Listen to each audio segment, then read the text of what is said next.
प्रभु यीशु मसीह जो आमीन, विश्वास योग्य और सच्चा गवाह है, जो था, जो है, जो आने वाला है, आप सभी को अनुग्रह दे कि आप सभी अपने अपने विश्वास की अच्छी कुश्ती लड़े और अंत तक आपके विश्वास की आप रखवाली करने पाए। मैं भाई प्रवीण फिर से एक बार एक बहुत बड़े विषय को थोड़े से समय में आपके साथ शेयर करना चाहता हूं। हम वचन पढ़ेंगे, नीति वचन उसका 18वां अध्याय और वचन 21 में पवित्र आत्मा बात करते हैं कि जीव के वश में जीवन और मृत्यु है और जो इसे काम में लाना जानते हैं वो उसका फल भोगेंगे। अगर एक विश्वासी होने के नाते जीभ का हम सही इस्तेमाल कर रहे हैं, जीभ का आशीष के लिए इस्तेमाल कर रहे हैं, जीभ का नवनिर्माण के लिए इस्तेमाल कर रहे हैं, जीभ का इस्तेमाल हम परमेश्वर की स्तुति आराधना के लिए इस्तेमाल कर रहे हैं और जीभ का इस्तेमाल हम कर रहे हैं कि हम उसके द्वारा शत्रु का सामना करें, अर्थात वचन अगर हम जीभ के द्वारा बोलते हैं तो हम उसका सकारात्मक फल हमारे जीवन में देखेंगे और अगर हम जीभ का गलत इस्तेमाल करते हैं, मतलब श्राप देने के लिए, नकारात्मक बोलने के लिए, पराभव की भाषा बोलने के लिए, तो उसका भी फल हमारे जीवन में हम देखेंगे कि हम अंधियारे में खो चुके हैं। प्रभु चाहता है कि हम जीभ का सही इस्तेमाल करें, क्योंकि जीभ हमारे आत्मिक जीवन की पतवार है, जीभ हमारे आत्मिक जीवन का एक तरीके से स्टीयरिंग है और हमें जीभ के द्वारा ही अभी युद्ध लड़ना है। और हम कैसे जीभ का सही इस्तेमाल करें? वचन में लिखा हुआ है कि पृथ्वी बेडौल थी, सुनसान थी, अंधियारा उसके ऊपर था और प्रभु ने बोला ज़ेऊर, अर्थात उजियाला हो, और उजियाला हो गया। मतलब क्या? परमेश्वर ने सीधे आके कार्यवाही नहीं की, उसने वहां पर हमें एक बहुत बड़ा प्रकाशन दिया है कि उसने जीभ का इस्तेमाल किया है। उसने बोला उजियाला हो और उजियाला हो गया। और प्रभु यीशु के अनुयायी होने के नाते और नई वाचा के सेवक होने के नाते, नई वाचा के विश्वासी होने के नाते अभी शत्रु की सारी सामर्थ पर हमें अधिकार दिया गया है और हमें अभी उस अधिकार का इस्तेमाल करना है। प्रभु का वचन कहता है, हम पढ़ते हैं यहेजकेल 37 में 37 में कि यहेजकेल को परमेश्वर की आत्मा बोलती है कि भविष्यवाणी कर सूखी हड्डियों पर, जहां पर वो मरुभूमि में है और वहां पर मुर्दे है और मुर्दों के बीच में यहेजकेल को परमेश्वर का आत्मा बोलता है कि इस हड्डियों से भविष्यवाणी कर। और यहेजकेल भविष्यवाणी करता है और वो सूखी हड्डियों में जान आकर वो एक सेना बन जाती है।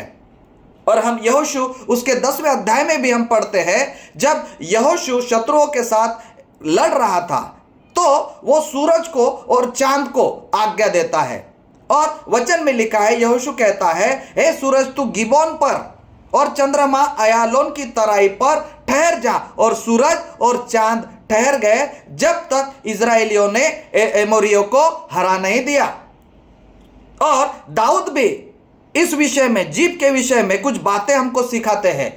हम पढ़ते हैं भजन संहिता में, वो हमेशा जीभ का इस्तेमाल करते हैं और वो जीभ का इतना सही इस्तेमाल करते हैं कि वो अपने प्राण से भी बातें करते हैं। हे मेरे प्राण तू क्यों गिरा जाता है, हे मेरे मन तू प्रभु की आराधना कर। तो अगर आज आपके जीवन में अंधियारा है, आप अगर किसी बीमारी से लड़ रहे हो, आपके जीवन में अगर कमी घटी का आप सामना कर रहे हो, तो आपको आपके मुंह के द्वारा जीवन के शब्द बोलने पड़ेंगे। लेकिन यह जरूरी है कि जीभ के द्वारा हमें वचन ही बोलने हैं। वचन जो जीवित है, दोधारी तलवार से भी चोखा है।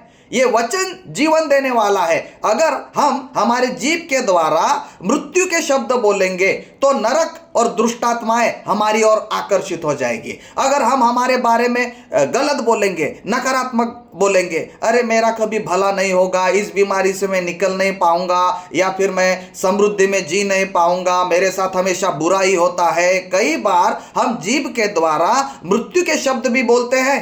अय्यूब इस विषय में बोलते हैं कि जिस डरावनी बात से मैं डरता था वही बात मेरे जीवन में आ गई। अगर हम नकारात्मक बोलते हैं तो दुष्टात्माओं को हम आकर्षित करते हैं, और अगर हम जीवन के शब्द बोलते हैं तो हम स्वर्ग को आकर्षित करते हैं। हमें पराभव की भाषा नहीं लेकिन जय की भाषा बोलने की आवश्यकता है, और जो हम बोलेंगे वो हो जाएगा।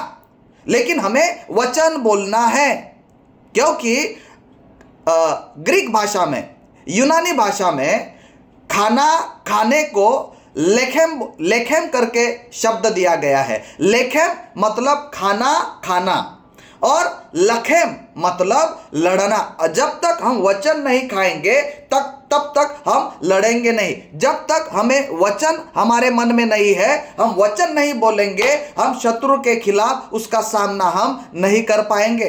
प्रभु चाहते हैं कि हमें, अगर शत्रु की सारी सामर्थ पर अधिकार मिला है तो इस अधिकार का सही उपयोग हमें करना है। मेरे जीवन में मैं देखता हूं, और ये मेरी गवाही है, जैसे मैंने पिछले एक वीडियो में भी बोला था कि मैं 10वीं फेल हुआ, 12वीं भी फेल हो गया, लेकिन मुझे जब जीभ का इस्तेमाल करने के विषय में मेरे आत्मिक पिता ने कुंजियों को दिया तो मैं इसका इस्तेमाल करने लग गया, और मैंने जीभ के द्वारा बोलना आरंभ किया। जब मैं डिप्लोमा कर रहा था, डीएड, तो मैंने बोला कि मैं कॉलेज में फर्स्ट आऊँगा।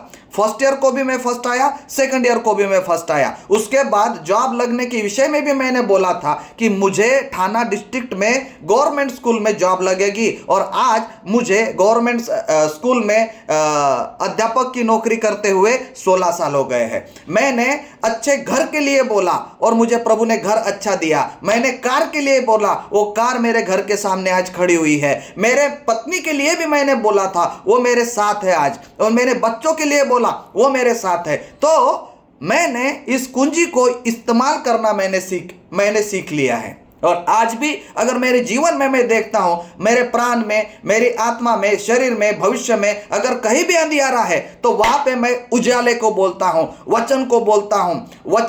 वचन जीवित है, वो काम करता है।